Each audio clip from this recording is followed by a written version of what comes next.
CFB Paint Week 8 is in the books, and we're here to go through all the fun of it with you. We've got Court, Steve, and me, Brian, all on the pod today. Before we dive into it, we're going to do our rapid round, and we're going to go in order of who has. We're going with the biggest appetite or least appetite for scary movies. Fits that Halloween theme, huh? Yeah. We'll go biggest first, I think. I don't think we have a huge appetite among the three of us, but Steve, Corey, I'll let you guys start to unveil what your desire is for scary movies, especially at this wonderful time of the year as the leaves are coming down and you're getting your costumes already. Corey, why don't you lead us off? How are you feeling about scary movies this time of year? Yeah, so I, coming from our family, was not a scary movie fan very much, and my wife loves them, and so the way I kind of did it when we first got married is I kind of eased my way into it, and you watch like less scarier ones, and then you get to more scary, and then after a while you're like, you start rooting for the bad guys and stuff like that. So my appetite for scary movies is increased. I like them, I enjoy them. Now since we've had kids, my wife doesn't like to watch as many scary movies, so I don't get to see them as often. So if I want to watch a scary movie, it's got to be on my own. But I think I've got a healthy appetite for them. I've seen a lot of the probably all of the classics, So don't tell mom and dad. I'll jump in. Hate them. Hate them, hate them, hate them. I don't understand why you would pay money to go see something that's going to make you feel uncomfortable and disturbed. For me, for multiple days. Well, people listen to this podcast and, it's the same thing. Well, that's fair, but they don't have to pay for it. It's totally free. I guess it costs you your time. But outside of that, I'm just a wimp, and I'm okay with that. I am even the advertisements for them, and you get a lot of that in college football in the month of October. Typically, there's that new exorcism one, which is screw that. I hate that. I am eager for the day where technology advances enough where I can just say hey, don't show me any horror movie advertisements. I'm not your audience. You will never. Don't pay for those impressions for me to see your ad because I will never be your customer. And the studio would save money, and I don't get the disturbing advertisements. So everyone wins, but we're not there yet. Alas, I'm a wimp. I had a bunch of roommates in college that were big into them, and I'd be there, for the first 5 minutes, just as things are being set up, and the second, Paranormal Activity where the door handle starts to jiggle just a little bit. I'm like, going to bed. Good night, guys. We'll see you later. Just immediately leave before anything hits the fan. So that's me. I would put myself on the lowest. I think I'm probably far out in front for that. I don't know how far out in front, but you're definitely. I'd say I'm just a tinge more inclined for scary than you are, but very uninclined in general. As a little kid, I remember trailers for movies coming on TV and me just having nightmares that person lifted up the bed sheet and there were feet that were there that shouldn't have been there, that did me in. And I've grown a little bit more in my appetite, but I definitely need. Anytime I watch a movie that is scary in any regard, and I'm not even talking horror, I'm just talking about scary, I definitely lean more thriller than true horror. So it'll have jump moments and scary this and that, but it's not the entire film. So I'll lean a little bit away in that regard.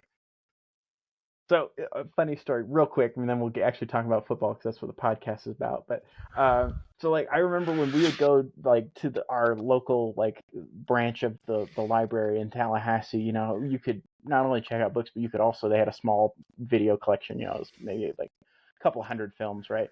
But I would go. I don't know why I did this. I look back on it, what was I doing? But I would read the backs of all of the VHS copies of all the horror films. To be oh, that one would terrify me. I don't need to see that. But I would do it, just a glutton for punishment. I don't know why. But know more about the Leprechaun and Candyman than I ever care to, just because I was just this weird 9-year-old kid that wanted to freak himself out for a really long time. Anyway. Yeah, I think it's safe to say Corey has our biggest thrill seeker in terms of the scary movies. So we'll have you go first. I'll go second, and Steve, you can take up the last part of our rapid round. Yeah, my wife and I, we're the haunted mansion people. We like to go to all the haunted places out here in Utah just for fun. Um, Actually, I have a story real quick that we were at a haunted circus and a clown popped out and scared my niece, and then I went and hid behind where the clown was. And when the clown came back, I scared the clown, and the clown wasn't happy with me. So it's fun. But yeah, so my reaction is this week is a little bit like a horror week.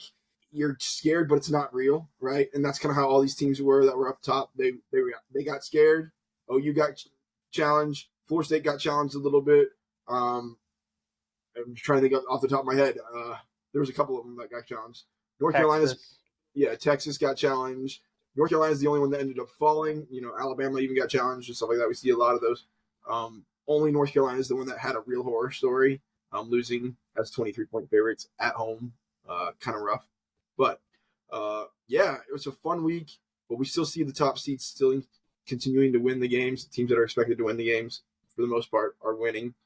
And so that's going to set us up for some very crazy end of the year stuff. I mean, if you look at the Pac-12, you have Washington, who's undefeated, and then you have like 4 one-loss teams. If you look at the ACC, you have Florida State that's undefeated, and you have 4 one-loss teams. If you look at the Big Ten West, you have how many teams that have like 1 loss or 2 losses right there, and it's all kind of getting crazy. You have Ohio State that pulls out the win against Penn State. What happens when Penn State and Michigan play? There's just a lot of close races. Even if you look at, I think Alabama's probably the favorite in the SEC, but if they lose to LSU, like, we've got an interesting little spot on the west side of the SEC. So lots of strange stuff and lots of fun games still to figure out what's going to happen. So mine will be a quick reaction, an observation. I'll get a little bit more into it when we talk about Penn State versus Ohio State. There's one team in the Big Ten in the top 25 in passing yards per game. That's Ohio State. They're at 15. There's one team in the Big Ten in the top 25 for rushing yards per game. That is Nebraska. And if you change that to a per play basis, you have Michigan on the passing. You have nobody you do have Nebraska at number 24 on the rushing. As far as total yards per game in the Big Ten, the highest of any team rated in the entire FBS is Ohio State at number 39. Not high-powered offenses and not a lot of things going on, not only at some particular stops like we make fun of Iowa and Nebraska and some of these teams that have struggled to put up points, but kind of across the board. The one team I give an absolute pass to on that is Michigan, because I'm not going to speed up and run more plays. I'm not going to take more shots when I'm dominating every bit. But the Ohio State-Penn State matchup I was really looking forward to, and it was not in the same realm as, I can't wait to see another Red River shootout. Give me that in the title game. Obviously, not a title game rematch that could actually happen, but I was very excited, and I think now I don't want to see either of these teams in a playoff. Interesting. Yeah, it definitely wasn't the game I expected. I expected a little bit more fireworks. It was kind of a slugfest, which, for me, that's not necessarily a boring game, provided the pads are popping and there's big plays being made. There weren't a whole lot of big plays being made, really. It's just kind of like, all right, these teams are pretty well evenly matched, pretty much a stalemate outside of a few drives for Ohio State, and a lot of offensive impotence from Penn State, which was, as someone who picked them to win and also has them on my win totals draft team, very disappointed. Very disappointing. We'll see what happens there. Corey basically stole my entire rapid round, where I was like, yeah, this is like the jump scare in the movie where it's like, oh, it's actually just the cat. It's not the murderer, with the exception of UNC. They got slashed, but anyone else, this was fine. But like, I don't know. There's another weekend. Maybe there's a House of Horrors come the 28th. So yeah, it was a fun weekend. I did feel like there were some calls in some of these games that would have changed some outcomes. For me, there's some notable ones everyone's talking about. I feel like not enough people are talking about the Houston, Texas third down call. My goodness. that was just awful. We can talk more about that game later, but that was one that I think maybe stood out to me as something that is not getting the same billing that it should be. Maybe it's because Quinn Ewers got injured, and that's kind of taking the narrative over for that game. But yeah, another fun week, some intriguing results, and I'm excited to get into it. Yeah, before we get quite into the results, we've got two storylines we should probably address within college football at the moment. For a timestamp, we're recording this on Monday night, so it could be further developments, especially on this first one. Michigan being investigated for sign stealing. It's come out today that they have had a GA, a grad assistant, who has been buying up tickets. Some sort of analyst. Some sort of analyst. He's buying tickets at opposing teams' games, and it appears that we have some video evidence. I haven't seen it, but this is what the tweets say: video evidence of them recording the signs given by the other team. So it could actually prove to be a pretty big deal for Michigan. Allegedly. Thoughts on the sign stealing scandal? I know a lot of initial reactions were like, everybody does this sort of thing, but this seems a little bit more sophisticated than perhaps everyone else. To me, my initial reaction is everybody does this. They do some sort of sign stealing. That's the reason why we have people holding up sheets and you can't see half the field anymore. But like, there are people that are known to be good at it. Brent Venables is supposedly really, really good at it, calling out individual assignments of players to counteract the plays. I mean, we saw a little bit of reference to this in Florida State playing Auburn, although Florida State kind of did a boneheaded move and didn't change the signals when Damian Craig was on the other side back in 2014. I'm like, I get it, but it's really just, it feels like the NCAA trying to pile on Harbaugh, and I think Harbaugh is gonna be like, peace, I'm gonna take my championship this year and go work in the NFL. Like, that's why I feel like this is where this is headed to a little bit. You can't do it. We gotta just invest in the mics. I understand that schools can't afford them, some younger, smaller schools, but let's just do it. Let's take it out of the conference funds, do it, and then sign signaling is no longer an issue. Is the technology that cost prohibitive though? I don't know if it is. It shouldn't be. It's a walkie-talkie. Like people that run red. Okay. Well, my thing is like, I hate it. Like, this changes. Like, I have been super thrilled with Michigan over the last couple of years, and when Harbaugh got hired there, I'm not a Harbaugh guy. But I've loved that he's shaken up that Ohio State rivalry, that's become more interesting. This is crap. Like, I don't like this at all. Like, I don't like it. I don't like cheaters, all right? Like, I understand there's some things where it's like, look, everyone does this to a certain degree or whatever, There's shady recruiting all around.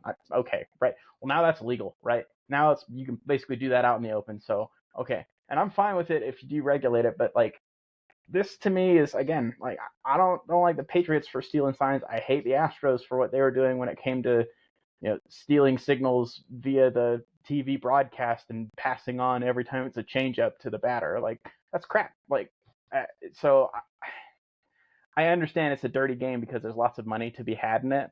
So I understand it, but there's got to be something where, in my opinion, I mean, people's livelihoods are at stake, right? The thing that pissed me off about, like, the Astros is like, man, how many pitchers maybe didn't get rehired because they got shelled by your team because you knew when they were throwing a changeup and you blasted it over the fence. And I think that's a valid point.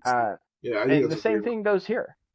That's crap, man. Like, I hate it. Like, it's something where it's like, I would work it into every single contract where it's like, if we find evidence of this, we can fine you and we can go after, like, personal assets. Like, this is crap. Like, and it affects, the integrity not just of the game for the combatants, but you think about, and hey, when you gamble on things, you're putting your money on the line, right? Obviously, but like, this has a big impact on that. Like, there's a lot going into this. I think it's crap. Again, and that's assuming that this all turns out to be real, which, again, there seems to be a whole lot of smoke. So where there's smoke, there's usually fire. I hate it. And I understand that other people do it, and they're not the only ones. I think it's crap, and that's why I'm all for, like, yes, get the electronic communication in so we don't have to do all this sign stealing crap. Well, you saw how play the game honestly. This week, like, too. Look, you can with the quarterback going to the sideline, getting the play and going back out.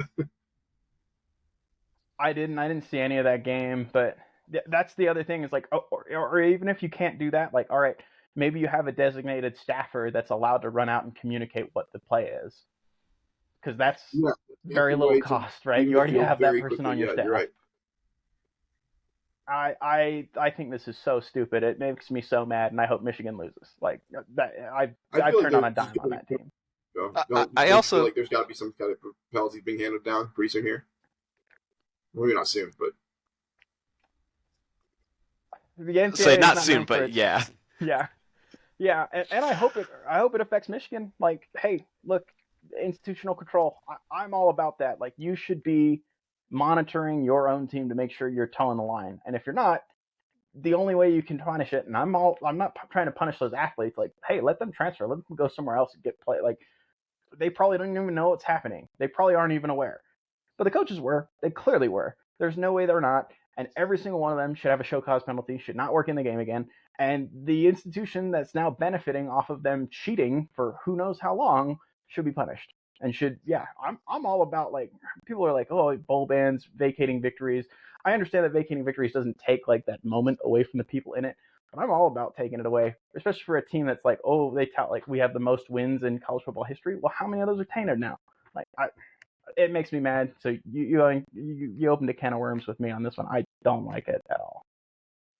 No, I'm maybe not as aggressive on it as Steve, but like I'm kind of on the same page. Like one thing that has circulated since is you have a post game, I'm sorry, halftime interview with Greg Schiano playing Michigan, and they ask about kind of what was going right and wrong in the half. It was kind of just a normal broad question. He's like, there's some stuff going on, so we're gonna need to switch things up. And it's very nondescript, and he might have been talking about something else, for all we know. But it seems to me like he knew something fishy was going on. Like they know everything we were going to do before we do it, and that messes not only with, um, the outcome of the game and what's happening, but also like on the opposing sideline. If you have any doubt that this is occurring, it's going to mess up the way that you would call a football game as a defensive coordinator, as an offensive coordinator, the things that you would do. Um, what is more counteractable versus what is not, and it can spook and cause the decision making to be different if you think the other person has intel that they're not supposed to. I'm a big chess fan, and within the last year, there's a big chess cheating scandal where the world chess champion, the number one player in the world, accused a 18-year-old American kid who's kind of on the up and up of cheating, and it's become the thing, the storyline of chess in the past year is like, what are the security measures at this tournament? Because if they're not high enough, like top players will drop out. They're not willing, because one of the major things is like how much information do you need to know to have an advantage, and it's like extremely little. Like any information from the outside is all it will take to give you a little bit of an edge, so and that can cause its own problems. so back to the Red River shootout that happened back in a few years ago with who's the coach that just passed away, Mike Leach, dropping the playlist so that. Have you guys heard the story? Right, he drops the playlist and it's like they have all the plays. Mm-hmm. Is it Texas? He's working for Oklahoma at the moment, and Texas has all the He's plays. working for Oklahoma. Is that cheating? Or is that just good manipulation of the game? See, that to me is different. I'm all right with you putting something out there, and if I use it stupidly, that's fine. Like, I mean, he put a decoy out. They were stupid enough to take the bait. Like, all right, So that to me is different went to than me games is the big videotaping issue. your. The fact that it's. I mean, it's something. If they have specific rules against recording it, right? So stealing them in game is not a problem. And even You're then, also not I allowed think to it's travel annoying. Like, I think it's opponents' dumb. games to do I that would. either. To not just record. Right, and so there's multiple things that they're doing that I think are cheating. And for me, again, I want punishments for the people that violate it, but also, yeah, let's take this so it's not a concern anymore. Let's eliminate this. Like, I mean, there's a way that can be done. too. This isn't that hard. Yeah, it's not hard. Yeah, and I think that's got to be where it heads, because otherwise this is going to happen again. We'll keep you up to date on this one, but I don't expect it's going to be resolved anytime soon. That tends to not to be how the NCAA works. But as there are actual things to report, we'll make sure to keep it updated in the podcast. The one other news item we want to touch before games start, before we dive into the games, is Dan Enos, the OC in his first year at Arkansas has been fired. Arkansas is 2-6. They've lost.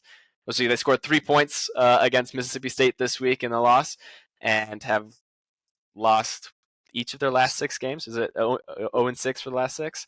Kind of been shown the door, or politely helped out in his last few stops, so this shouldn't be super surprising. But Pittman is one who's kind of on a very hot seat and didn't have time to waste around 8 games into the season, and we've got to change there. And any thoughts on the Arkansas one? I don't think this is a huge deal, as it's kind of a ailing team overall, but as well an OC who not wasn't exactly heralded when it's rough brought because in. you brought back KJ Jefferson. Gave yourself opportunities. You had a ton of turnover with your assistant coaches this last year, and so you bring in some new coaches, and sometimes you miss. And the key is recognizing that you miss and making a change quickly. I mean, we watched Miami did the same thing last year with their defensive coordinator and their offensive coordinator, kind of in a sense. I mean, it wasn't shown the door, but he was going to leave anyway, or going to be shown the door probably. And they make the change, and they're a lot better this year. I mean, they're not a great team, but they're 5-2. I can't sit there and knock that. But then, this is the thing: you're 8 games in the season. It's clearly not working. He's clearly not qualified for what you need him to be qualified for this team, and so make the change. Now, is this too late for Sam Pittman? Is this a reason to get rid of Sam Pittman? Well, there's a reason they hired him in the first place. I feel like they kind of liked him as almost as a CEO. It's his first head coaching job, right? But can he make the right calls on the next one go around? Because he made bad call on that one. Let's see if he can make that right call, or if they let him. For me, I think at Arkansas, I think Pittman's gonna. I mean, you could have if they go 4-0 at the end of the season and they go 6-6, maybe they hang on for a second. But assuming any of their outcome, I think he might be out, and I wonder if they come calling for Gus Malzahn. He's coached there before. He's causing enough problems at least this week with UCF. Could be an interesting fit at the head job for Arkansas. Pure speculation, no sourcing behind that at all. We're gonna dive into the action. We've spent enough time on the broader college football picture and some of the drama, but we had a top 10 matchup this week. We have Penn State, Ohio State, kind of helping to clear up the Big Ten picture, which was altogether unclear at this point. We have a few critical games that are going to decide a lot of it. Steve, do you want to kick us off with that one? Yeah. The name of this game was that Penn State couldn't do anything offensively, and Penn State played pretty well on defense for large stretches of the game. Ohio State made enough plays. They have the best wide receiver in the entire country, for my money. And yeah, again, I don't know if I came away really impressed with either team, but I mean, or either offense, I'll say it that way. The defenses of each of these teams are pretty special. Ohio State, they that's one speed bump out of the way. They've got really, for all intents and purposes, one more game that they have to play, and who knows if Michigan's got their signals right. So it was really hard for me to draw too many conclusions from this game. The other thing that I think is Ohio State played this game with a lot of contributors out, so again, I wasn't super impressed with him, but there are some extenuating circumstances that maybe could have made that performance better. You're without Travion Henderson, without Emeka Egbuka. So you're missing a couple of skill guys that could have potentially made a greater impact, particularly with all of Penn State's eyes on your major playmaker, Marvin Harrison Jr. So maybe that would have opened things up if you have some of those more seasoned veterans that weren't able to give it a go. I don't know. It's interesting that Ohio State's now had to win a couple of defensive struggles, and maybe I'm crazy, but I do think their offense maybe isn't the high flying act it's been for the last 3 or 4 years, but I do think it can still get better. So we'll have to see. Again, there's really only 1 or 2 more tests for them left in the season, so I think that they're in a good position. But again, in the big house against a team that you've lost twice now, and a team that, for all we know, is still cheating, that's a tall task. So I don't know if I have a ton of major takeaways. I am kind of I've heard some varying opinions on James Franklin after this game, and I am kind of the opinion where it's like, man, he hasn't got over the hump at this point. Like, is he ever going to? He's been there plenty of time. I don't have any problem with a Penn State fan that's saying, can we do better? And saying, I think we can, because he's done well. He's just, I mean, maybe that's the ceiling of the program, but I mean, your history says that you can win national championships there. I think it's fair to ask if there's something else, but I would caution them that Nebraska did that with, gosh, Bo I'm Pelini. blanking on his name. Bo Pelini, thank you. Did it with Bo Pelini, and they've never been the same since. So be careful what you wish for. But I think it's a fair question to ask and something to explore. I come away with like 2 or 3 different takeaways. First, to address the James Franklin kind of talk, he's the second highest paid coach in the Big Ten based off of base salary. When you add bonuses and compensation, Harbaugh beats him because Harbaugh gets to the playoffs and stuff like that right now. But he doesn't. I don't feel like Penn State has the booster support that Michigan and Ohio State have, and so that's a bit hard to kind of make that step up to the next level. And so I can't really fault him, but at the same time, like if I'm paying him the second highest paid salary, he should be in contention a little bit. And other than 2014 or something like that, it's been a long time since they've beat. I don't think it's how long it is, but it's been a long time since they've won against Ohio State and Michigan, and you need them to be competing against. You need to be competing against those two, and it's not going to get easier. You're going to be bringing USC, you're going to bring Washington, you're going to bring Oregon. But I do understand there's that Bo Pelini cliff, and it's not one I would jump at right now. I'd give Franklin, give Franklin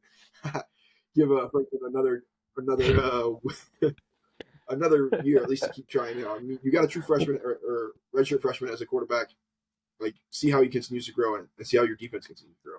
My other takeaway is from this game where whoever had Marvin Harrison was going to win this game. Honestly, he was the best player by far. He was the reason that this game was decided. And even though all eyes were on him, he still clearly was the best player and clearly decided that game.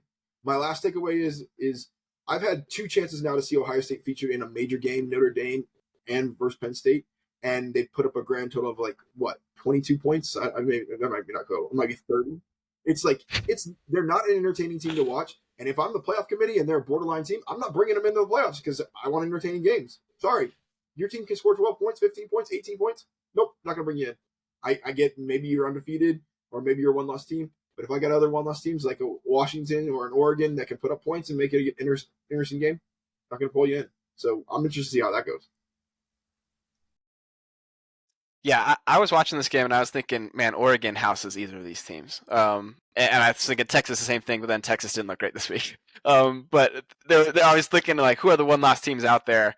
I would really, right now we're looking at the scenario of what if there, is an undefeated team in every Power 5 conference because we still have that up to this point. But there's also the chance that, we might just have 3 and have to pick 2 from one conference or, that's a possibility. And this was the game that said to me, I really don't want 2 from the Big Ten. I don't have any reason to say Michigan isn't going to make it.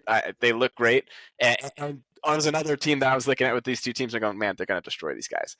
But I think Marvin Harrison is the difference in this game, along with a decently light defensive holding penalty that called back a defensive touchdown for Penn State.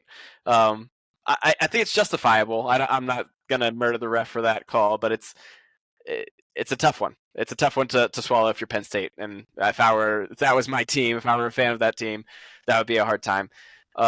Drew Aller looks like he just needs to grow in confidence a tad because the arm talent is there. It just seemed like the moment was bigger than him, and I don't know that will always be the case. I think it's something that he can grow out of, and I'm not giving up on him. I know he's really hard on himself after the game, but the team with him at the helm in this game looked pretty toothless, and that was surprising to me. One of the criticisms that's happened for him and Penn State is they haven't thrown the deep ball, they haven't stretched the deep ball, and they need to get somebody that can do that. Because if you can have that opportunity, then that opens everything underneath. And that's where Drew Aller is really successful. I mean, that's where he's feasted on teams. He's not amazing, but he's feasted on teams making those small, lower tier throws. And if he could just make those over the top throws, that opens up it even more. Yeah. You have that one thing, and then your running back duo is as good as any in the country. Like so that there's a multitude of things. It opens up the underneath passing game, but also, if those safeties have to stay a little further back, then you can do some I better also work on the think that ground. these two teams have two of the best position coaches across, about any other teams. The running back coach from Penn State and the wide receiver coach from Ohio State would be dream hires on any team. Yeah, hot commodities, Agreed. without a doubt. Without a doubt. I think on the James Franklin talk overall, you've got to know who you're getting before you move on from him. I think it's too high Fair enough. risk of saying, like, hey, we're Penn State, we can get the top.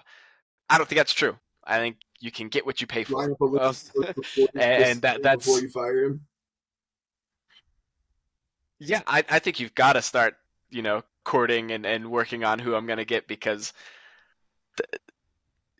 in my lifetime, they've been the best with James Franklin, right? There wasn't a better coach uh, while I've been around who kept them consistently at least pushing up against the upper brink of the conference. So that's the thing to me is like, I get that you've been at this same stage for so long and you like to see constant progress, but don't get rid of the guy who got you there if you can't find one who is has at least the ceiling of going above and beyond. And that's really hard to find, because sometimes you're taking a gamble on a coach who, maybe if think about the way we thought about Luke Fickell prior to this year, and we could still see him do good things with Wisconsin, but it's still a gamble to say, hey, that guy is going to push us through the wall that we're running into, or through the door that we can't.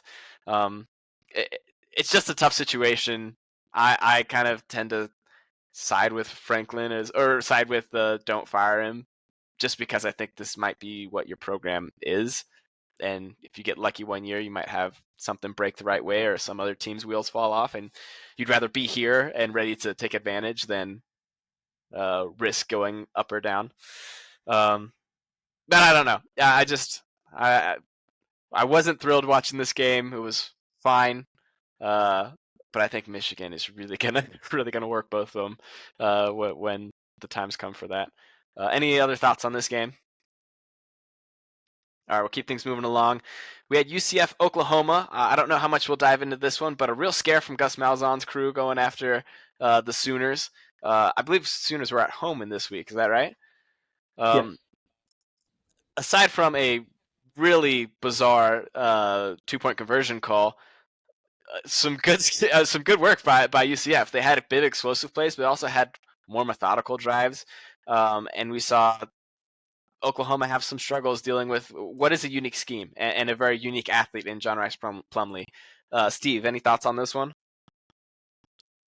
I didn't touch a ton on it. I just saw some of the highlights, and I did watch the last like 5 or 6 minutes. Right, I saw the UCF get a stop, get the ball, drive down, score, 2-point try, and then saw them not be able to get the ball back. Yeah, I don't know. Everyone's has an issue with that call. I think it's easy to armchair quarterback it now and say like, oh, why would you do that? Because you know the result. But if something was wide open there, um, you know, Yeah, we'd be praising him. We'd be like, oh, Philly yeah, special, people that was would genius. yeah, the thing would be different, right? So, my one maybe issue with that is, if I'm going to do, I'm not going to do a double pass. I would much rather get John Rice Plumlee, who is faster than that running back is, and he is my quarterback. So maybe getting him out on the move, where it's a kind of a run pass option, and he's got, depending on what it looks like in front of him, he only has 3 yards to get. So there may have been an opportunity for them to maybe take a different approach and get kind of a similar type of play where you've got the option to both run or throw it, but maybe with someone who's a little bit better equipped to throw it. Also, I think one of the things that, again, it's one of those things that's easy to armchair quarterback and kind of do this. So I don't want to be like taking cheap shots or anything like that, but with the kind of success that they'd had earlier in the game when it came to just like really running the ball right at them, I'd almost want almost like a triple option look on that too, where it's like they have to stop the dive, or at least have Plumlee as my quarterback read the dive, and then maybe a run pass option to the outside, to the far side of the field. Also, I don't know if Oklahoma's the team I want to test their lateral quickness on. So there's a couple things that I would have maybe done differently. And if I'm going to do it again with Plumlee, I think he's faster. I don't remember the name of the running back, but he's objectively faster than that guy. Like Plumlee is like a track speed kind of guy. So that's all I have to say about that. To me, the other big takeaway was that, all right, teams that had really big rivalry weeks last week, whether they won or lost, all got kind of tested. So that to me, I'm not drawing any conclusions. I think Oklahoma will probably rebound from this just fine, and you're just thankful that you escape with a win, because every team has a week where they get tested, right? Last year Missouri took Georgia to the brink. Yeah, and that was, I think, a better team. I think that Georgia team would run roughshod over any team in college football this year. So I don't have a whole lot to say on it other than that. Yeah, I don't think my opinion of Oklahoma really shifts almost at all with this. I think, especially when you have a team like UCF that runs a little bit different and has as dynamic a quarterback as you're going to find, where there's a little bit of roulette to him. He can make a huge play, he can do something that's gonna mess it up for him, but on his day, he's a problem for anyone. And I think you ran into a lot of that. He made some really nice plays throughout that game, but in the end, you survive. You get the job done, and you keep moving. So still in the playoff hunt is Oklahoma, and one of the main teams in that hunt. Corey, do you have any Just real thoughts on quick, that, or we can keep it in the rolling? last 3 games, Oklahoma's defense had looked really, really good at the beginning of the year. In the last 3 games, they've allowed 20, 30, and 30 and 29 points. Maybe people are starting to figure out a little bit of way how to attack that defense. I think they have not an easy way to finish the schedule. Their back end schedule is much harder than the front of their schedule. So I think this shows that they're gettable, and we'll see if they get got. Yeah, I'm much more excited for their week against Kansas after watching this last one. That's fair. And yeah, their Bedlam is looking more and more tricky with Oklahoma State getting a win over Mountaineers in West Virginia. We're not going to dive into that game, but we expressed some of our fandom last show, so make sure to get a mention in here. That Oklahoma State game might not be as easy as it was looking earlier in the season either. Tennessee, Alabama. Tennessee had them on the ropes early. Kind of jumped out. I was at the gym watching the first quarter of this game, and I was thinking, man, Tennessee's kind of taking it to them. Like, Alabama's not finding any traction offensively. Yeah, Tennessee's not quite closing their drives. They're not getting touchdowns every time. They had some field goals, and that proves to cause problems when you're trying to put an upset bid. But then Alabama takes over in the second half. Corey, thoughts on this one? Yeah, so I picked Tennessee to win this game. I think you guys laughed at me a little bit, and then Tennessee goes up 27. I'm like, all right. The one thing I did agree with you, Brian, is like they left points on the board. Twice they could finish touchdown drives and ended up having to settle for field goals. And if you only put 20 points up in the first half against Alabama, they're within striking distance, depending on which team is showing up. And like, it was frustrating to see, Bama come out with this ferociousness in the sense, like, we're going to take the game to you. We're going to own you in the trenches. We're going to dominate this thing, and you have to deal with our superior athletes. And that was literally how the game felt out. It felt like someone had released a lion from the cage, and Alabama just said, "All right, that was fun. We're going to take over now," and they did. And the game was quickly out of hand. I felt like, even though they'd been down 20-7, just seemed like Bama was rolling. And there was nothing that Tennessee could have did. So, yeah, I still need to coin what the actual term is for this, but I feel like this is another one of those Steve's scoring philosophy. Maybe we'll call it SSP or something. Where once I'm ahead 7, if I get stopped on a 4th and goal, I'll kick the field goal. I'll go up 2 scores. Once I'm up 2 scores, or if I'm up 3, I don't kick another field goal. If I'm up 7, I can kick another field goal. If I'm up anywhere between 10 and 13, I'm not kicking another field goal. I felt like in that, where they got the fumble, when they recovered the fumble from Alabama, and had like a quick change opportunity. They get into it. I think they get first and goal at the 9. If I'm the head coach, I'm telling my offense coordinator, you got 4 plays, so call them accordingly. Like, we can run the football a couple times here, and so that is something that is now just like ironed into my philosophy. Is like, I don't take 2-score leads and kick to get And a that bigger one, 2-score lead, right there, or Steve, kick to is get a bigger 100%. I agree 1-score with you. lead. You and I sometimes disagree, but that one, like, you had to get more points on the board. 10 going from 10 to 13 doesn't do you any good in this one.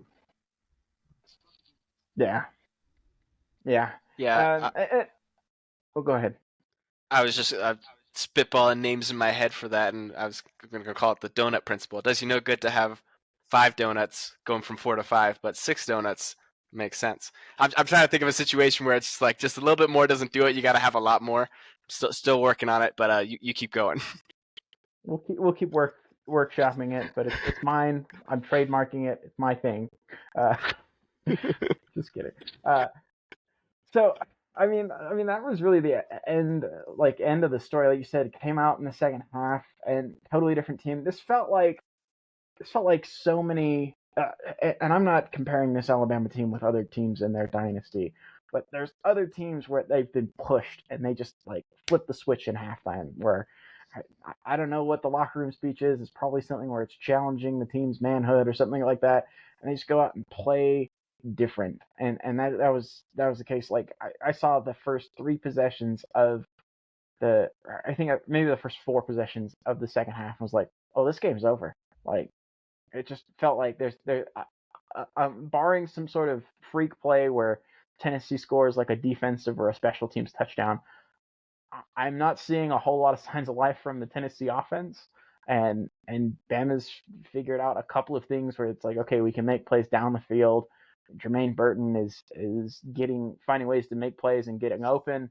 Um, it's so funny. Like, he feels like the only word I can use to describe Jermaine Burton is mercurial, where he's just kind of all over the place. Like, I feel like he disappears at certain times, and then it's like, oh, this random game, he's going to take over in the second half and have a bunch of catches and score a few touchdowns.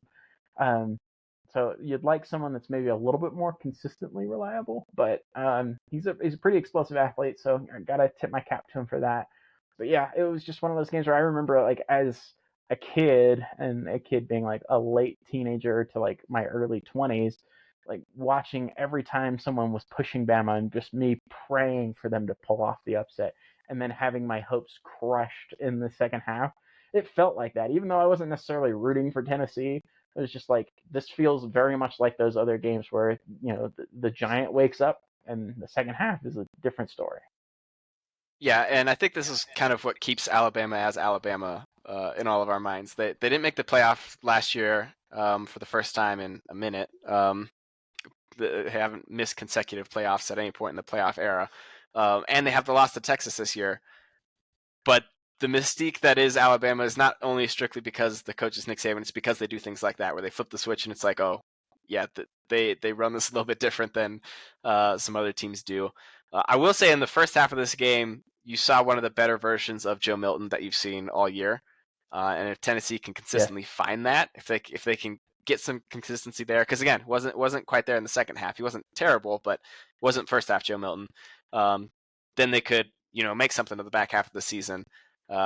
If not, then this will be disappointing with somebody who has an extremely strong arm, but maybe not the accuracy and the dynamic talent that you're looking for. Oh, the one other thing I want to say is, in the first half, they ran Joe Milton more than I was used to seeing him run this Yeah. season. Not something that we see a lot from him. He's a big guy. He's not a super fast guy, but he's a load to bring down. And I think adding that dynamic help open some things up. So I'd like to see more of that. I don't think that needs to be a staple of how you're getting big chunks of yards. I don't think that's realistic, but the ground game certainly helped last year with Hendon Hooker, and so providing some of those design runs to have that involved, I think was a nice addition, or something I saw more this game than I have in the past. I don't want to say I've seen everything from Tennessee this year, but more than I've been used to. Any lasting thoughts on that Tennessee-Alabama game? All right, let's go to a low-scoring affair and a punt return that was called off for a win. Iowa, Minnesota, they hit the under. I think it was under 32.5 points. And they did it with ease and with style. But all the talk of this game has kind of been about the fair catch call that was or was not. They went back in the reviewing something else, looking to see if he stepped out. At least that's my understanding. And then they said, well, when he's waving his teammates off, he's actually doing a fair catch. Quick thoughts from you both on the game and on that call, controversial as it was. I'll go. Joke. I mean, there's no way anybody thought that was actually a fair catch call. He doesn't go like this ever. He doesn't raise his hand above his head. He kind of has it waving on the side saying, get away, get away, get away. Does it elevate to maybe his face mask? Yes, but it's not over his head, and it's not clear and obvious. There's no way that should have been called, in my opinion.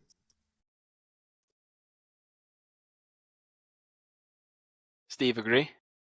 I have actually not even seen the play, so I don't have an opinion on this. I know that this was something that we ran into as FSU fans a little bit when Greg Reed, here's a throwback for you, would point where the ball is bouncing to his teammates, and I think twice that was considered a fair catch.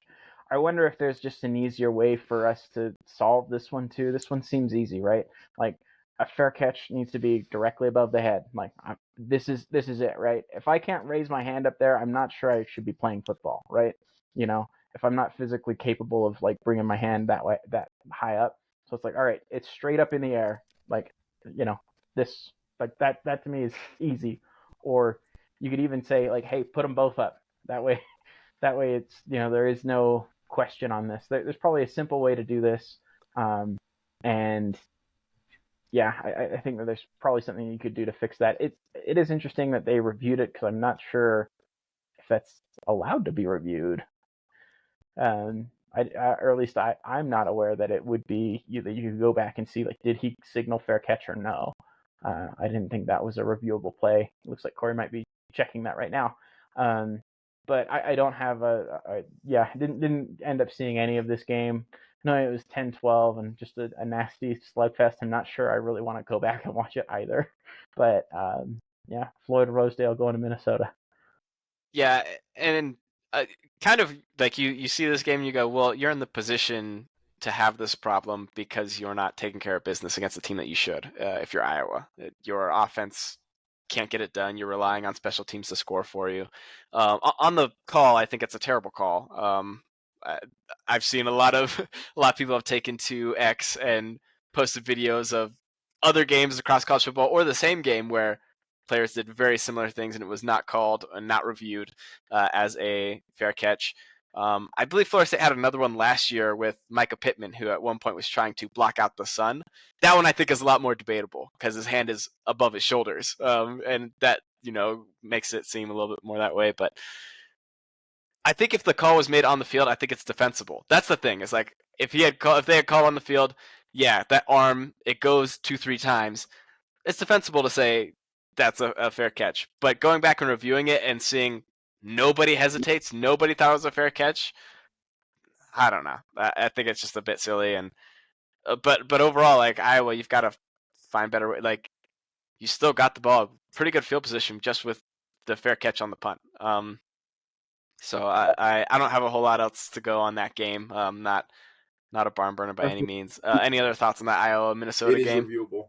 So it's one of 7 things on that play that could be reviewable. All right. Apparently, the fair catch motion. And I honestly say like it needs to be clear and obvious. Like, come on, like when kids do this, we know that they're doing a fair catch. But when they're like this, it's like, sorry, I'm not going to give you a fair catch unless it's clear and obvious from my perspective as an official. So if you want to half-hearted do a fair catch, you're going to get destroyed by a gunner. I think that's the way to handle it. Like, hey, you want to make a fair catch? Make a fair catch for real. Or you could do something even like now that we're spitballing and we're kind of down this rabbit hole. Like, why doesn't that person have like instead of like a yellow flag, like a green, like some color that's bright enough that people can see it? If he puts it in front of him, if he throws it forward, it's a fair catch. If he throws it behind him, then he's fair game, right? Like it'd be something that simple. Like does he throw it forward? Does he throw it behind him? There's no debate there. Like I guess if you throw it behind you, like the coverage team might not see it. But even then, if I don't see it in front of you, that means that you're fair game. Like Um, I don't know. There's ways to solve this so it's not like this to me should be a non-issue. I was gonna say, while we're inventing imaginary scenarios, this is much more would never happen. But I think what would be much more clear is just shoot a red flare in the air if it's a fair catch, so that way people know not to hit him. Can you imagine? Just like flare gun, boom. It's like, okay, we're not gonna hit him. The flare went up. Flare doesn't go up. He's free game. I'm gonna knock him out. That's only in my dreams, though. That never actually happened, because why on earth would you want somebody shooting a flare in the middle of the game? Moving along, we have. That's true. You'd start getting a lot more polite to refs at that point, I think. We have Texas Houston. This one, admittedly, I did not see a whole lot of. Very, very limited. But there was a big call with a third down. Houston slugging with Texas down to the end of the game. And we're talking about refs instead of talking about football. But just a really bad spot where they should have got the first and didn't move it along. Steve, I think you caught quite a bit of this one. Yeah, so I saw, I think, the entire second half of this game. So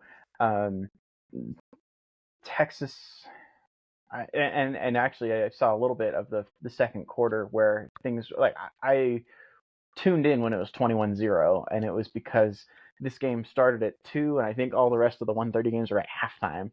And so it's like, it's 21-0, but whatever. Well, like it's something to watch. It's better than like the halftime shows. So I'm watching it, and Houston scores, and then they score again. And it's like, oh, don't look now. They're only down 7. And sure enough, in the second half, they tie the game. It's kind of a back and forth affair. And Houston they played very physical. They played well. They were game. They matched the physicality of the Longhorns for really long stretches of this game. And yeah, it's it's like a 3rd and 2 or 3 from like the 13. They're down by 7. I can't remember exactly. I think it was 38-31. Was that the final? It was the same score. 41-38 or 30. 41. Sorry, 41-34. Yeah. 41-34. So they're down 7. They have to score a touchdown, and the running back clearly gets beyond the line and then is thrown back behind it. And the spot that they give him on I mean, it's one of those things where it's like, I do tend to think that they need to change the wording around the replay, like indisputable video evidence. Like, I need it to say something like, if it's clear that there's something, that a call is missed, or it's clear that, the call on the field is incorrect. I don't necessarily need indisputable video evidence, right? And what I mean by that is, like, especially in short yardage situations where you see a player is kind of in the middle of a pile and you're like, well, I can't see where the ball is. Right. But sometimes I can see where the ball is not, right? And in that case, like, one of those things that I think should qualify is, like, his whole body is beyond the line of scrimmage. And if his whole body's beyond the line of scrimmage and he has the ball in his hands, it's clearly beyond, or not the line of scrimmage, but the line to gain. Like, so just because I can't see the ball and I don't know exactly where the ball is, doesn't mean I don't know where it's not. And it's not behind the line to gain. It's very obvious. This was not even close. It's a big missed call. And knowing Dana Holgorsen, they're going for 2 there. He's done it before to Texas. He did it as the West Virginia head coach on the road in Austin, and they won the game. And so the outcome of that game is absolutely in jeopardy there. And it's just one of those things that's really disappointing, because all you can do is think about what might have been. And, that Houston team has really kind of rallied beyond a whole lot more than what I would have expected. They got robbed of an opportunity to win that game. And that's disappointing, because they played pretty well. Donovan Smith had himself a pretty good game. I'm sure he'd like to have that 4th down on the subsequent 4th down after they review the 3rd down call and the play stands. He doesn't have a great throw there. Kind of a hard ask when you're rolling to your right and having to throw. It's just a tough throw to make, but there's potentially an opportunity for them to convert it still. But yeah, they clearly got that 1st down. I really, my hat is not, it's figuratively off to them, because they've fought really hard and under a lot of adversity in the last couple of weeks, including giving up a lead with 12 seconds left last week, come back and win that game on a Hail Mary. This one, they're down 21-0 after the end of the first quarter, fight all the way back to a tie game. We're right there in the ball game with them. Had a chance, and again, even if that game goes to overtime, you're working with a backup QB at Texas, which, don't get me wrong, I think a lot of Malik Murphy, is that his last name? Mm-hmm. Yeah. I think that guy's a pretty good quarterback, but he coming into that game cold. Like, it's not like he had a week to prepare like he will this next week, as he's likely the starter for their game against BYU in Austin. Who knows what happens there? But they didn't get that opportunity because the refs made a mistake. The biggest thing I think I want is accountability from officials. Like, the offices say, hey, you know what, we messed it up. Have I ever heard of a ref getting fired because they consistently get it wrong? I don't know. I mean, granted, it's not something that they're probably going to advertise, but I know that we're still in, like, the ACC, which I'm much more familiar with. The same garbage officials have been there for like 15 years. So it's a problem, and it needs to be addressed. Yeah, it's funny because you have an umpire in baseball. I don't know if you guys know Angel Hernandez, but he's notorious for just screwing up calls, and it's like, when he's in the game, he's going to have, if he's umping a game, he's going to have 2 or 3 calls in that game that are just absolute head scratchers, and nothing ever happens. The NBA came out with what they have now is like a final 2 minutes report where they will say after each game, here's all the things that we got wrong in the last 2 minutes. They'll go through, they'll review it all and say, this should have been called, this shouldn't have been called, this is what happened. And just at least like some transparency where you can admit you were wrong. That's the big thing to me, is like, can you come out and say this was incorrect?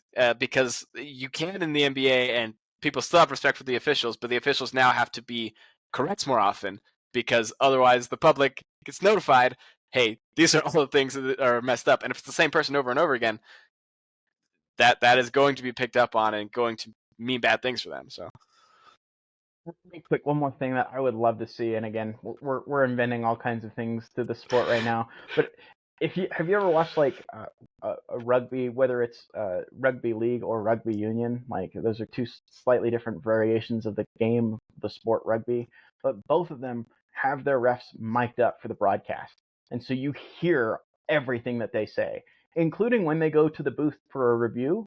Like, they say, and depending on his wording, the person who's reviewing it has certain options. Like, one of the options, a touchdown in rugby is called a try, right? So sometimes they will buzz into the booth and say, hey, I need to review that play. Was it a try or was it not? And then the review person just gets to decide, right? Other times they'll ask, like, do you have any evidence that says I should not award a try? Like, I should not give that up, count that as a point. I just think it's a better system. It's way more transparent, and also, like, I feel like the refs get hidden from all this. They don't, they're protected so much from, the mic is only on certain times. We don't get the interactions between them and players and them and coaches.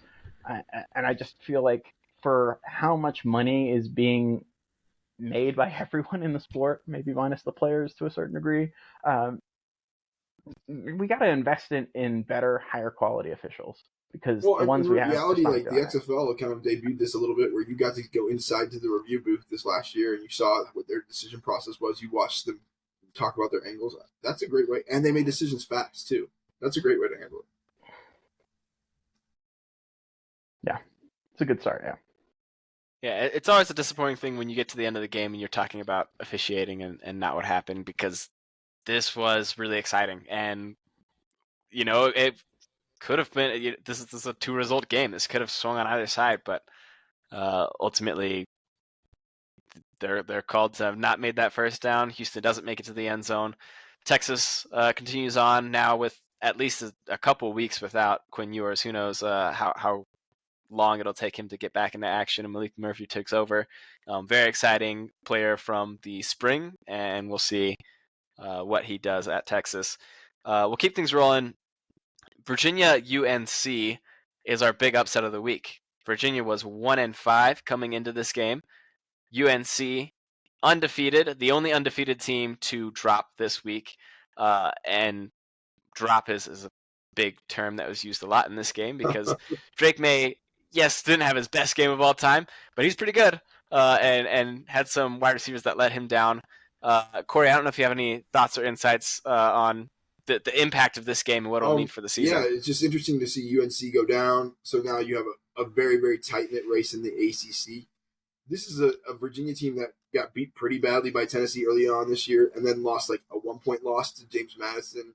They got beat pretty bad by Maryland, but then another 3-point loss to NC State and another 3-point loss to Boston College. They've been right there on the cusp, and it almost looked like this was going to be that game again when the Virginia running back fumbles the ball through the end zone and out the back of the end zone. You're like, oh, they're going to blow it again, but they were able to get a stop and get the ball back and score. So kudos to this Virginia team. I'm happy for Tony Elliott. To see him successful. It's been a little bit of a rough ride since he's left Clemson. And honestly, it's starting to make me my opinion of Drake May is starting to decrease quite significantly. I'm like, he's a good quarterback, but is he that good of a quarterback? We'll see. I mean, he kind of seemed relying on Tez Walker a little bit, trying to throw to him like 18 times and for 11 receptions or something like that. I don't know if it's that many, but it was a lot. It's like there are other receivers on this team, and just because he came back, you don't need to rely on him. And I almost liked it before he was there because then he was looking to whoever's open rather than just like focusing on the one good player. So we'll see. Yeah, it does seem like he zeroes in just a little bit. I know people have accused Matt Stafford of doing the same, and they're like part of the reason Puka Nacua, not that Puka Nacua isn't talented in the NFL, but part of the reason he's putting up really gaudy numbers for a rookie is because Matt Stafford zeroes in on one guy, and anytime that guy's open, he's not going to miss it. I feel like that is what Tez Walker is becoming um, to Drake May, but without the experience of I'm Matt Stafford and I've been in the NFL for 15 years. There are things that he needs to learn and to grow.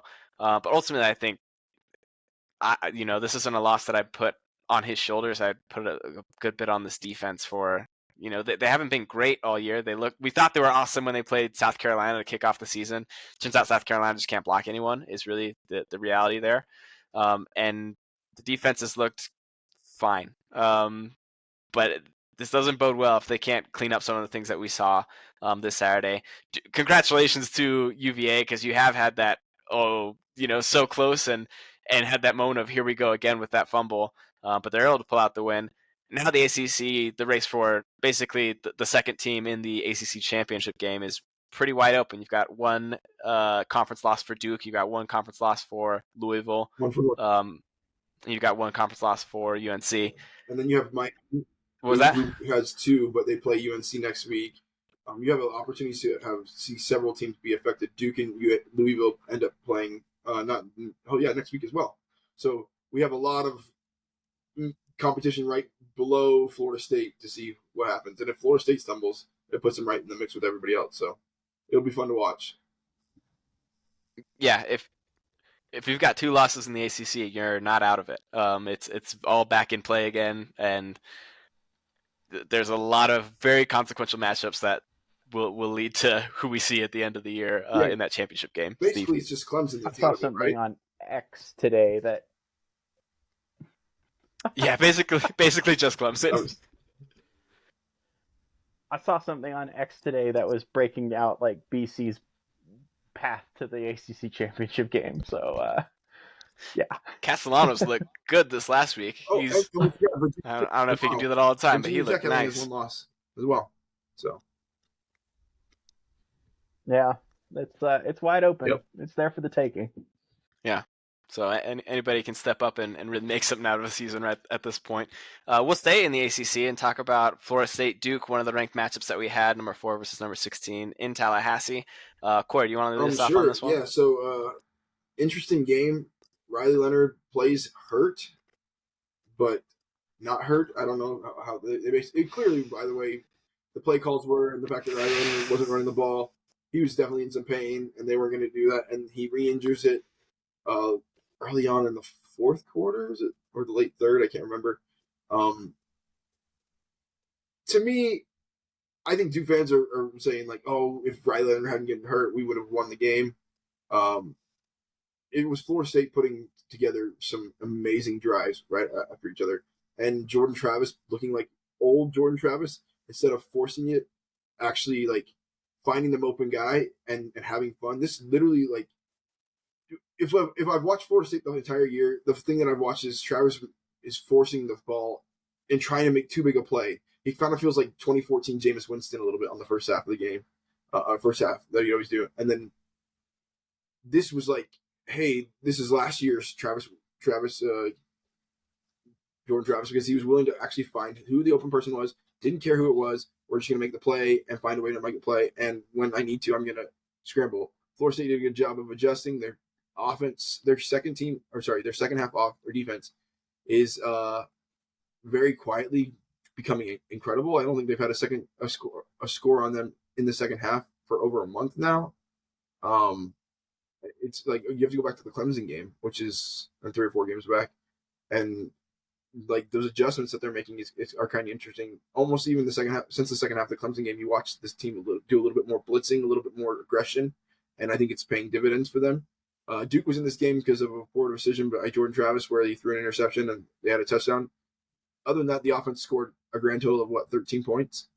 Like, I mean, you're not going to win a game against Florida State, who's averaging, close to 40 points a game, and for the 13th straight game has scored over 30 points.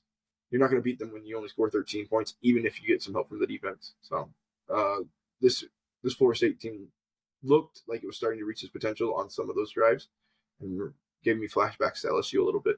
So. Yeah, very LSU-esque in the way that this one plays out, where you go down. They go down a little bit bigger here than they did to LSU, but you're down at half, and eventually you just kind of start executing the way that you wanted to. And you point out Jordan Travis kind of taking what's there. Jaheim Bell had his biggest game for Florida State by far, I think. He's had more touchdowns in other games, but not more touches. A lot of underneath stuff to him and letting him do the work. As well as the screen game got going pretty well for them, where they started letting Duke through. I'm curious on the defense side of it, if we're seeing the dividends of Florida State really using a lot of different personnel through the first half. It's been a gripe that FSU fans have had throughout the year, is like, why are we throwing full line shifts of our D line in the end of the first quarter? Like, we'll just do that for a drive or two, and then it'll be back to the first teamers. And it seemed like, oh, well, that's where it always went bad, as somebody else got a lot of momentum or got a touchdown during that period. And that has happened quite a bit. But come the second half, FSU has always looked the more physical, the more aggressive, the more ready team. And I'm wondering if that is purely a stamina and depth thing, and not strictly an adjustments thing. It's hard to say, but whatever they're doing in that second half, they're really executing at a high level on the defensive end. Sports had a great article I think it was even today, talking about how Florida State finishes, and they talk about how Florida State is outscoring opponents like in the fourth quarter by like 4 or 5 points per quarter. And that's like ranked 6th in the nation over the last year and a half. And I think it has a big effect to do with that. Like, they are rotating their people. They're trying to get people in. They're getting fresh. And that's what they tried to do this year. They tried to get in a bunch of offensive and defensive linemen in the transfer portal to give themselves some depth. And it's paying dividends, I think. Steve? Yeah, my thing is on this game, Riley Leonard, does it change the complexion of the game? A little bit, it does. Like, he's a really good player. Again, he's clearly not at 100%. I remember when he first went down with the injury. Like, I think I mentioned it on this pod, maybe not, but like, my wife and I were watching the Duke Notre Dame game. And we were just, oh no, like, what a disaster, both for that game and just, Duke's playing really good football, and outside of that, in this game, they're undefeated, right? They're a really good team, but he's a big part of it. So I don't want to dismiss that, but he also doesn't play defense or special teams. So, like, he has nothing to do with your defense giving up 3 touchdowns in the fourth quarter. Like, and I don't know. This was one where it's like, all right, you had some aggressive decisions that did not pay off in the first half if you're FSU, and that makes the game look a little bit more lopsided. Like, FSU, I think, in every single quarter outgained Duke. So, like, to me, it's kind of an open and shut case. Like, Florida State's better than Duke. Like, that part is not up for debate. And when they did have the turnovers from going on forward on fourth down, one led to a touchdown, and then one was a 3 and out and led to a field goal because of the position that they're in.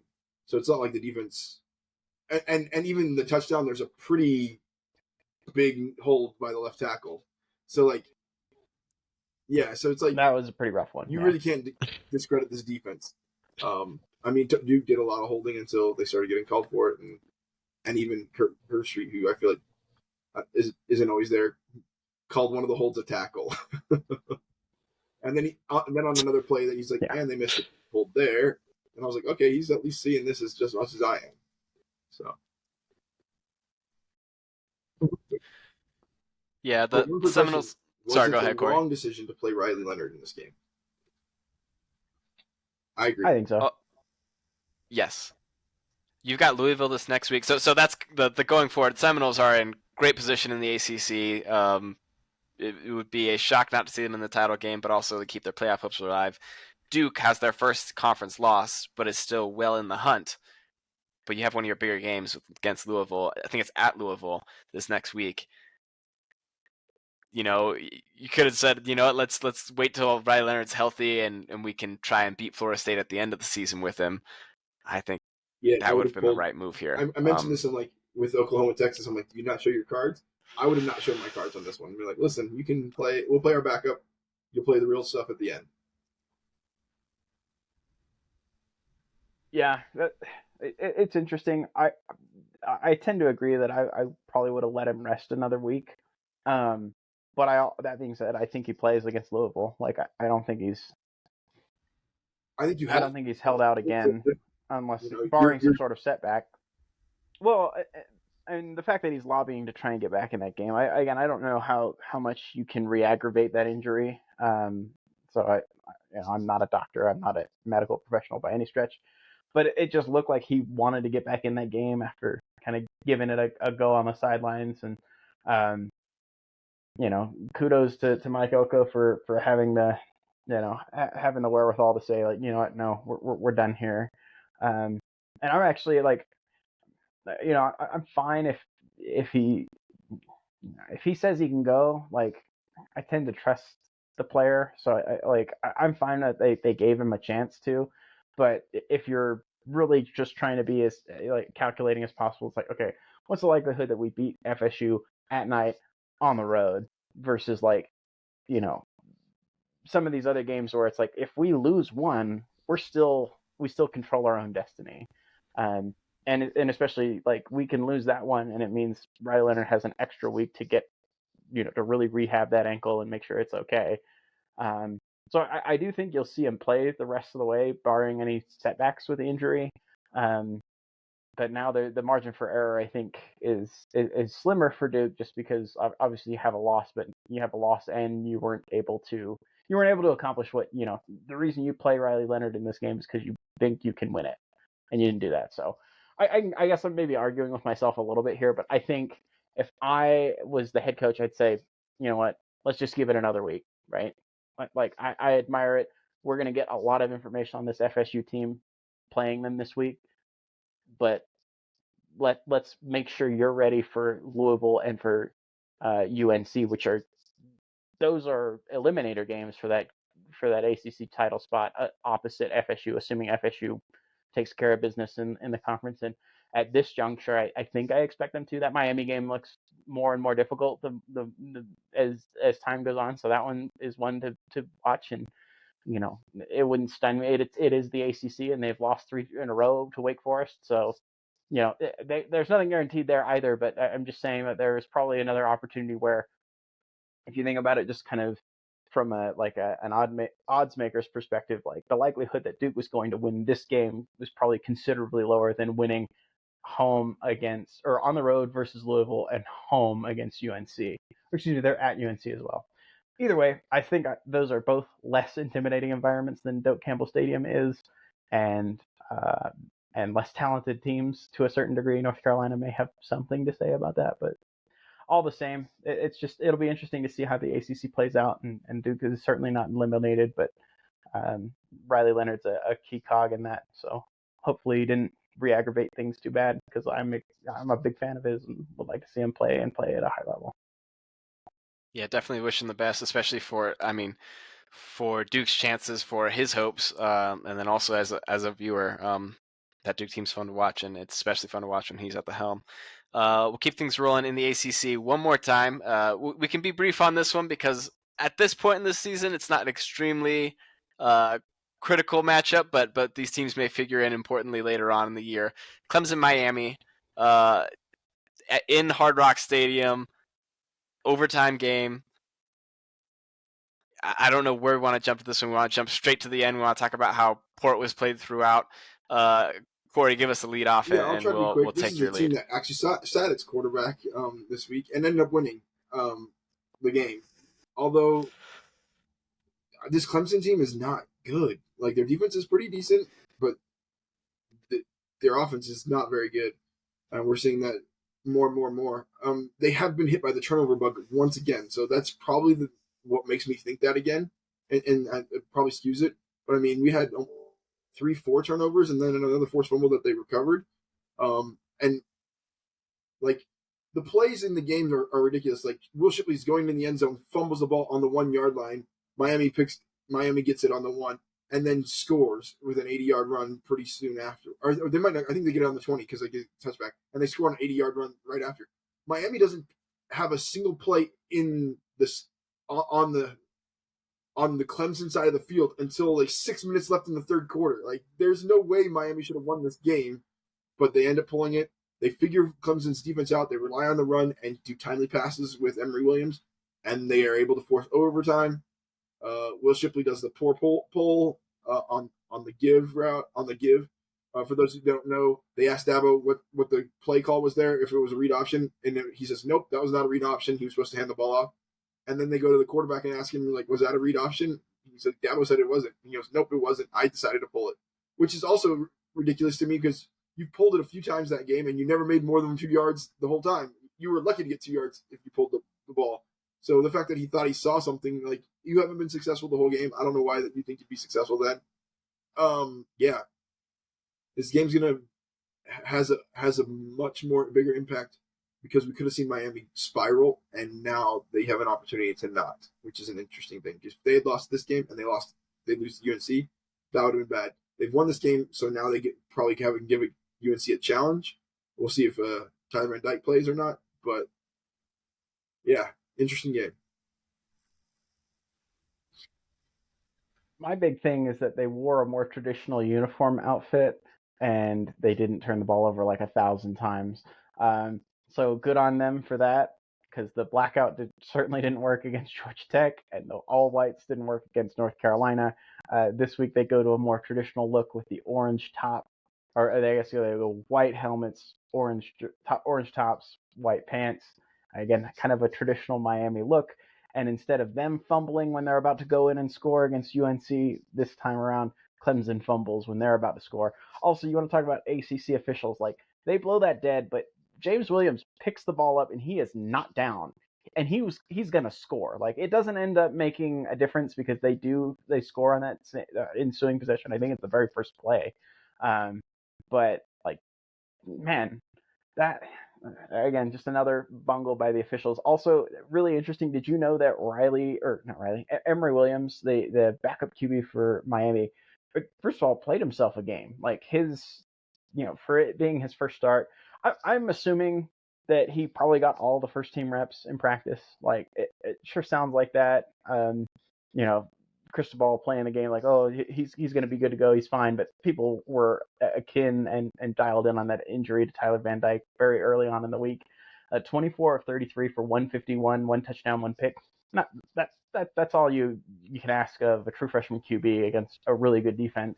But he didn't complete a pass more than 16 yards. Like, just really interesting that they were able to find enough openings in kind of there's just the really short to intermediate areas in the field against Clemson that could not defense. stop the So run in that game, there've so been that's probably positive. what opened it up more than anything.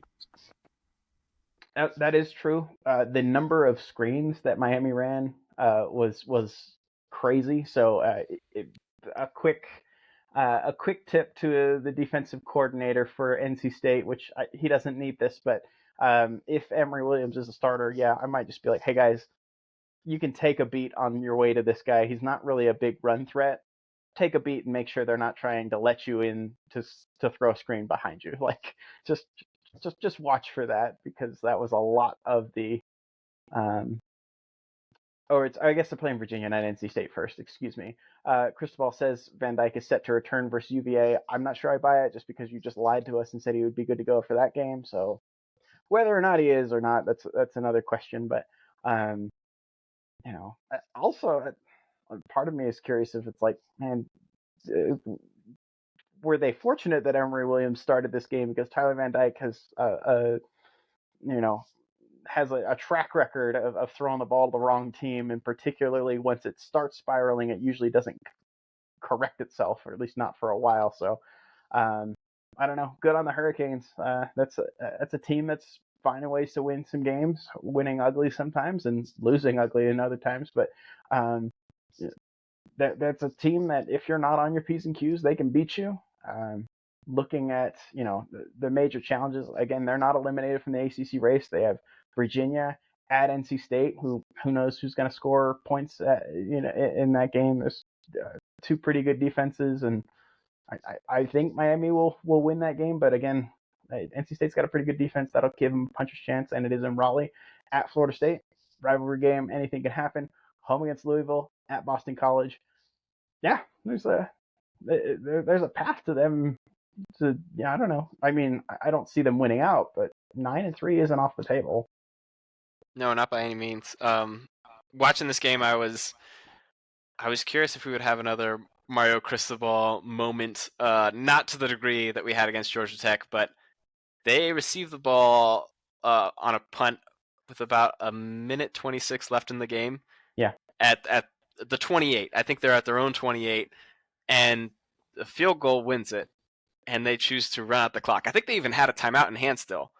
And they're just like, nope, we'll just run it up the gut, and we'll take this into overtime and go. And I thought that was, I mean, it's a safe decision. It's not necessarily wrong or right, but the Boo Birds in Miami started to come out when they were running the ball each of those times. And I thought, man, if he loses this in overtime, this is not going to go over well for him. Having had the call that he did at Georgia Tech and then gone real conservative in this one. Also, like, what if they fumbled instead of knee? Like, if you're gonna run it, why don't you knee it? Anyway, it ends up not biting them. And you have the Cade Klubnik play. To be fair, they needed to score a touchdown and to get a 2-point conversion, so it's not like if he would have made it in, they would have certainly kept things going on. There was a lot to happen, but you did have him getting. I'm curious what the repercussions are for Cade Klubnik. Like, this is kind of a big deal because it's pretty obvious to, I guess, pretty assumed broadly that Shipley would have made it in if he would have handed it. It looks look at like that play. It looks like it's blocked perfectly well. It's just a little outside. He's there. The other thing is that Dabo airs it in the media, and I wonder if that is him trying to say, hey, I didn't get it wrong like I did against Florida State, where they have a third and short in overtime, and there is an option to throw a screen out wide, and instead of running the ball, that's what Cade Klubnik does, because the option's there in the play. And I think Dabo in this one was saying, like, nope, this one wasn't on me. This was a give. We had it. We had the touchdown, and I don't, he was freestyling out there. So curious to see if there's any repercussion in terms of, like, do we start to entertain backups or anything like that. Also, I'd say the Garrett Riley hiring has really lost a bit of its shine, and I feel like there's a little bit of unfairness there with the turnovers, but I expected pretty big things from this offense, and maybe we're too early on that. I'm not a big one for firing in year one. I don't think necessarily it's been a fireable job that's been done so far, but it hasn't been an impressive one, and definitely something to keep an eye on. We've gone an hour 24. We'll keep going. We'll speed through these last few, but we want to spend just a little bit of good time on USC versus Utah. This is one of your better games of the week. So though we are long into it, this is an important one. Steve, why don't you lead us off with the Utes? These two don't fail to play. Like, they never failed to play an entertaining game. Let me put it that way. They just crank out bangers, and this game has it all, right? So at the end of the first quarter, it's 14-14. I think, okay, we're going to get a score fest. USC can score on anyone, and they can't stop anyone. So that's what we're in for. At halftime, is it 14 all apiece still, or is it 17-14? I'm going to get the score wrong here. But I mean, just totally different second quarter than it was in the first quarter. And then in the third quarter, Utah dominates. Utah's up 14, like with like a minute and a half left in the third quarter. You got to be feeling really good if you're a Utah fan. You're thinking, okay, we're up 2 scores. It's not in the bag just yet, but like, we're doing quite well. USC hits a field goal right at the end of the third quarter, and then turns in a pick six a couple plays later to turn the game once more on its head. Just where it's like, all right, it looked like Utah was at a pretty comfortable spot, even after they give up the field goal. It's like, okay, we're up 11. Our last couple times our teams had the ball, we've scored. We can probably put the game out of reach with a score here, and instead they let USC score on defense. Man, it was just that's a fun game, and so I watched it after knowing the result. Right, I didn't have a chance to watch it on Saturday, but I watched it knowing the result, and it was just like, okay, how are we even going to get here? Like, Utah is up by 14. All of a sudden, like, okay, field goal, pick six, a stop is involved there.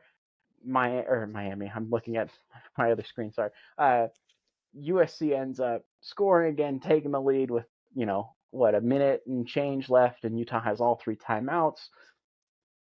And yeah, just really interesting.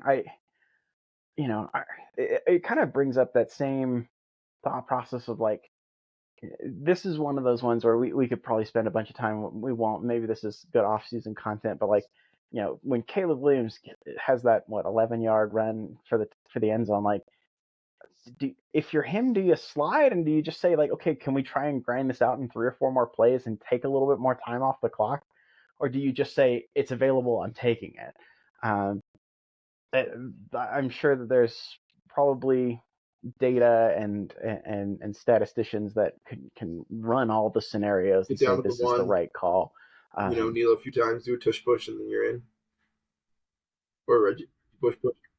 I mean, I don't know if I kneel. I think again, even let the clock run. But I think I take the points, right? Like, I'm not saying that what he did was wrong. I'm just saying I'm curious how this affects others as they think about, okay, toward the end there, we want to make sure that this is the last possession. Not only do we want to score, but like, it's ideal if we score on like 3rd and goal or 4th and goal. Like, but you don't want to jeopardize not scoring too. So it's like, it's just really interesting because, and Bryson Barnes made some plays. Like, hard not to root for that team, hard not to have a ton of respect for what Utah's done without Cam Rising, without Brant Keithy, without a number of players on their defense that have been out for stretches of this season. They're like a cockroach that just won't go away, right? Like, every time you think they're gone, they're coming back. So good for them. I loved it. It was a really fun game. And honestly, I'm not as down on USC as I think a lot of people think that, oh, this team's spiraling. And it's like, well, maybe, but they also just faced the best defense, arguably, in the Pac-12. Like, Oregon may have something to say about that, perhaps UCLA as well. But like, okay, that was a hard-fought game that you ended up losing on a last-second field goal. Like, okay, like, that to me is not the end of the world. Now, it is 2 losses in a row. So it's not ideal, but I'm not ready to totally sell on USC just yet. But what a great game. Another one. This is one where it's like, it's funny because like realignment brought this rivalry. I know that Whittingham doesn't want to call it that, but like brought these 2 teams to play each other regularly every single year, and sometimes multiple times in a year. And now that's going away. That's a little disappointing because I feel like now that Utah's kind of established this little streak here, where it's like, I kind of want to see this play out and see like, okay, when does USC get the monkey off their back? Because Utah's had their number for so long. Yeah, and sometimes I should say a couple times, once last year and then this one in decently dramatic fashion, getting the best of the Trojans. A couple things come to mind with this game. For one, you mentioned Bryson Barnes in the game that he played. Some incredibly important plays in that final drive. You have the targeting call on Bear Alexander that eliminates him, but the runs by Bryson Barnes are vital to this point because you don't only get to within field goal range, you get to within very comfortable field goal range. Yeah, chip The other shot thing, field goal range. yeah, the other thing that changes this last drive for Utah is the fact that they have all 3 timeouts, and so you can't be putting 3 safeties deep because Utah can run it, and having that threat of the run opened up everything for them to be able to make it. Where now it's like, I really can't let anyone dupe, but I also, if they run, they can pick up good yardage at a time. They end up having to have a 4th down conversion in that drive with Jaquindon Jackson goes in with the Wildcat. Of course, he was a quarterback at Texas, but Wildcat to pick up the first, and he had a great game overall. But having those timeouts, I think, changes everything. If you have just one, maybe, I don't know that you're quite able to do the same thing because you have to use it probably pretty Yeah. early in that drive. And now we're packing the field. Bryson Barnes has to sling it around, which I don't, as highly as I thought of him in this game, I don't think he's equipped to do against a team that knows it's coming. Not with those receivers. I'll throw shade at them. They're not that good. No, yeah. So excellent game management to be in that situation. The one last thing I'll touch on is it Zachariah Branch? Am I getting the first name right there? Yeah. Unbelievable. I would love for him to transfer to a team that I like to root for. USC is not that team, but gosh, he is so good. He's so electric every time he touches the ball. He has the big punt return that sets up the go-ahead touchdown for USC. Kind of gets him a little ahead schedule. That's the thing got him so close in the first place. But man, what a player! What a true freshman, and looking forward to more of him for many years. Corey, any thoughts on that game? The only thing I wanted to point out is Sion Vaki, the safety is playing running back for. Yeah. I mean, it is fun to watch him. He's killing it. I think he has a touchdown run or a touchdown catch for like 58 yards for a touchdown, and still runs for like 60 yards in this game or something like that. I can't remember off the top of my head, but hey, this is a Kyle Whittingham team. I'll do what I need to do to win, and I'm going to find a way to win, and that's what he's doing, and that's what the players are doing. So, Miles Jack-esque. As I was looking at our pre-Halloween shows, I was like, oh, these are the zombie Utah Utes because everybody's out. They constantly have injuries. It just finally was announced this week that I got Keithy and Rising aren't coming back. It does not matter. They keep coming. There is an endless horde of talented players who know how to play together, who know how to trust each other, and who get results. Like they have one loss this year, and it's to a good Oregon State team. I know it looked ugly because they couldn't move the ball at all on offense, but they are still very much in the thick of things in the Pac-12 and could not only play spoiler to some team seasons, they could make something really great of their own. I think they might be number 12 in the country now. I'm not sure exactly what the most recent polls have them at, but their resume's 13. Their resume's starting to come around, and they've got big games that could prove that. Speaking of the top dogs in the Pac-12, we have Washington, who had a rough one against Arizona State. They get the win.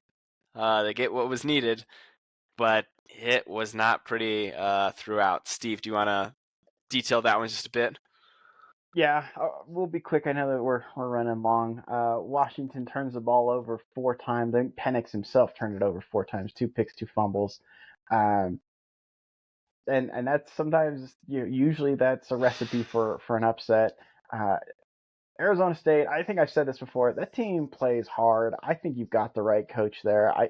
If I'm an Arizona State fan, I am encouraged by what I'm seeing this year, right? I know they've had some really, they're 1-6, right? Like there's no way around that record. Your only win is against Southern Utah. Like that's not great, right? But you've had so many injuries and the team still fights like hell. Like that team fights tooth and nail. Are they very good? No, there's parts of that team that aren't good at all. In fact, Kenny Dillingham, like in his press conference after, was like, we can't block up field goals, basically. It was like, there's a reason why they didn't kick it. It's because they couldn't block it up. I tend to agree with the decision to go for it anyway. Don't love the execution. I love the decision. But like, man, Arizona State's played what? They played USC very tough. They played Washington extremely tough. They played Colorado extremely tough. Like, there is a path where like 2 or 3 more bounces of the ball, and this is like a 4-3 team with wins over 2 different ranked opponents. Like, um, so it's I'm hoping that the Sun Devil faithful doesn't lose the faith, and I hope that team doesn't lose the faith because they have some really fun pieces. The Scadaboo guy at running back is a really fun player. Um, Conyers, I can't remember his first name. He's their tight end. He's kind of a jumbo athlete at tight end. He's really fun to watch. And they've also had to start, I think, 3 different quarterbacks.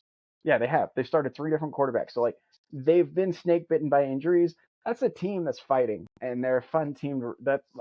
I'm excited for the future there. I think that if you're a Sun Devils fan, and I know that we have a couple that listen, like, stay the course. Like, you've got the right guy, I think, at the helm. And I think you've got some pretty fun pieces. It's just you got to have a better injury luck next year than you did this year. So, I don't. Again, this is kind of goes back to as far as the Washington side of this. Like, you know, you had an off game, but you won the off game. Everyone has an off game. I'm not really ready to like call this a real problem until I see it at least once more, right? Like, like Oklahoma, Texas, even Oregon on the other side of this rivalry all had kind of lower, worse performances this week than you would expect given their opponents. And I think a lot of that had to do with the emotional victory or loss in the previous week. So I'm not drawing too many conclusions on the Washington side. On the Arizona side, or Arizona State side, I should say, rather, like I am drawing conclusions because we've seen them fight against multiple teams where they were overmatched and have played down essentially played lots of them almost to a draw. So you should be encouraged if you're a Sun Devils fan. Corey, any thoughts on this one? Steve and I have had our discussions about what we would have done on this. I actually said out loud, why are you going for this right now? Washington hasn't been able to get in the end zone. They've been able to get in field goal position. Put yourself up by 4. And honestly, I think if they did that, they would have won this game. There would have been how many minutes left in the game? Just under 3.5 minutes left in the game. That's enough for a drive. Granted, Washington could get in the end zone. You never know. But, yeah. Sorry. There would have been 8 minutes left in the game. So it would have left time for Washington to still score. But I still think like points have been coming at such a premium in this game. You haven't been able to do the ball as well as you want to. You've got down to the 12-yard line. Like, to me, there's no excuse there. You kick that field goal. What about the fact that he says that they can't block a field goal? Like they can't block it up. They made field goals this season, and they did miss one in this game, but it was not an easy field goal. And honestly, I think you can make it from 12 yards out. You've been making your PATs. That's a little bit longer in PAT. All right. Either way about it, Washington makes it through and gets a win. I think the Pac-12 is just so grueling. Like I'm curious if you drop Arizona State in the Big Ten, in the Big 12, in the ACC, what does the record look like? Does it look the same? Skeptical. But it's not like every team that's been playing has been amazing. It's just some of these they're close on. Our final game of the week is BYU Texas. This coming as we are BYU alums. Not a game that I got eyes on in any regard. Steve, Corey, I don't know which one of you was able to get as much viewing in on this one. Let's just say the Vampires rose from the dead and won another night game. Like, this is ridiculous. This team's not good, and they keep winning. So go ahead, Steve. Sorry, I didn't mean to cut you off. Well, yeah, you kind of this played out. I said this before we started recording. This played out exactly like the Cincinnati game did, where BYU is being outplayed on a down-to-down basis, and Cincinnati's racking up yards, and now in this case Texas Tech is racking up yards, but because of turnovers, they end up losing the game again. Texas Tech on the game outgains BYU 389 yards to 277, but they have 5 turnovers. And those 5 turnovers only turn into, I guess I'm going to get this wrong, but 27 total points on the game. Even then, I don't know if all of Yeah, those were because the off first of play, turnovers. first drive is a But touchdown, um, so you're at least less than 27. yeah, so it's a fumble return for a touchdown. So there's 7, um, 10. They throw an interception right at the end of the half, so that one doesn't go for anything. Yeah, They, that's it. yeah, that's it. So 10 points off turnovers. So it's not even like that was the biggest part of the game, but so it's interesting. Like BYU's finding ways to win games. I would not have had them at 5-2. So tip your cap to them. They're finding ways to win games. I think the offense needs a lot of work. Like they can't really run the football, and I don't really trust Keaton Slovis to throw the football. So it's not good. But again, you look at their remaining Big 12 schedule, and it's like, well, I mean, outside of that, okay, so they visit Texas this week. Texas playing a backup QB. Spoiler alert for our next episode. Like the last time when BYU went to a road game in Texas and started or played against a QB making his first career start, they got blasted. I expect that to happen again. So that one I don't see. But like at West Virginia, you're gonna have a puncher's chance in that game. Home against Iowa State, you got a chance. I think that one's Rocco Beck is playing pretty well for Iowa State, but it's a road environment. It's a long travel from Ames to Provo. Home against Oklahoma, I don't see it.